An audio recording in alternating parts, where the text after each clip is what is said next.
So this is Sunday, 2 days before it's time to get out.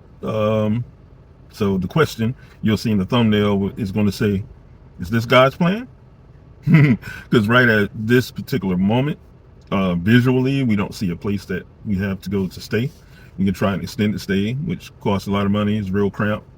It's still like being homeless. We can try, I don't know, just like a apartment unit. I mean, not apartment unit, but like a motel room for a few days and see if we can get some applications to go through for another place.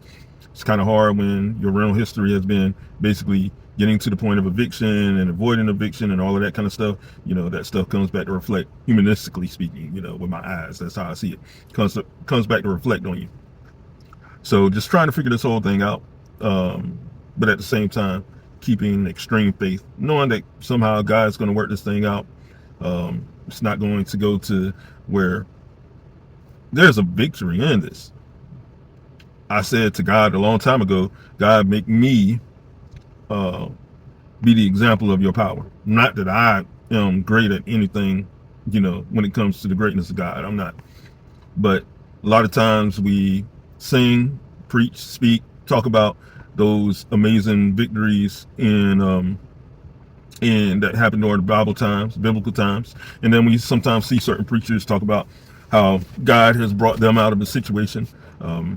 Just the other day, I was listening to one of the content creators I follow. He was playing or kind of just talking about what a particular preacher had talked about. And that particular preacher was talking about how, you know, no, it wasn't even that. I was watching a sermon, one of the churches I would like to see online, actually. And they had a guest preacher come in, and he was talking about how he went through the pandemic and he started pre-tithing, which, I mean, nothing against that. If that's what God told him to do, I understand it, on what the amount that he needed to make to take care of his family. And then he talked about how, you know, there was nothing going in. He had no speaking engagements and stuff like that. And then all of a sudden he had someone come in, call him and say, hey, can you go to your church and do a speaking engagement? And he went and did it.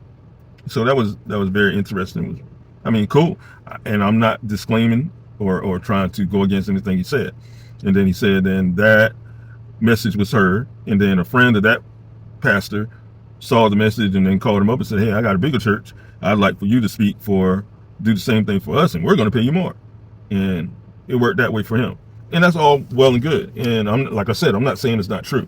But when you're not a speaker or a preacher, you know, you want to know exactly kind of how does this apply to where I'm at right now in my life right now. You know, I used to speak 2 decades ago, basically 2 decades ago.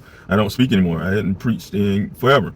And I'm not trying to get somebody to call me to preach, because if that's not what God's calling me to do, I'm not going to do it. I am all about just walking, continuing in his will be done. And that's what counts. It's his will, not mine. I'm, like I said, I'm whatever. I just want to be an example of his power. If you get what I'm saying, anyone out there get what I'm saying, you know, you hit the like button, or you put something in the message about how God has worked out something, showed his power in your life specifically, because we overcome by our testimony. Victory comes through our testimony. So if we don't testify and speak of his greatness, then people don't always see the victory. And I want this victory to be amazing. Tired of the subdued testimony.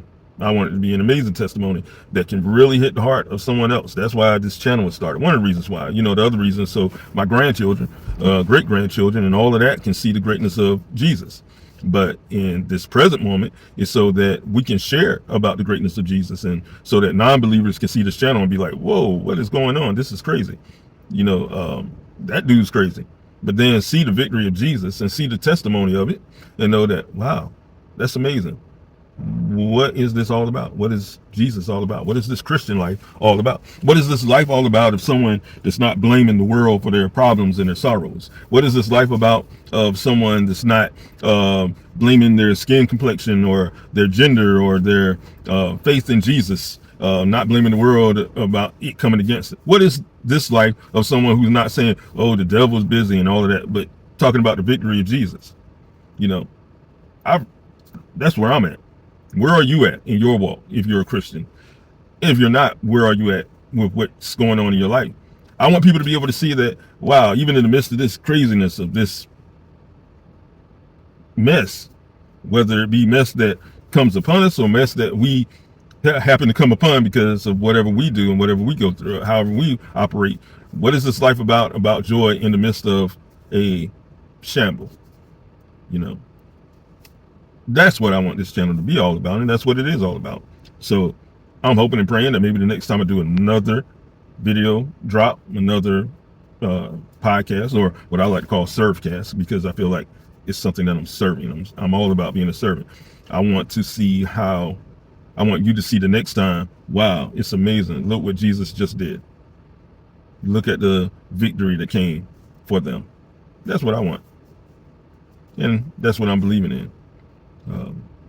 I want to give that testimony so that people will say, hey, what must I do to be saved? What can I do to know Jesus? What can I do to walk my own victorious life? Not just to celebrate someone else's, but we do celebrate other people's. But what can I do to walk my own victorious life? That's where I'm at. We'll be back.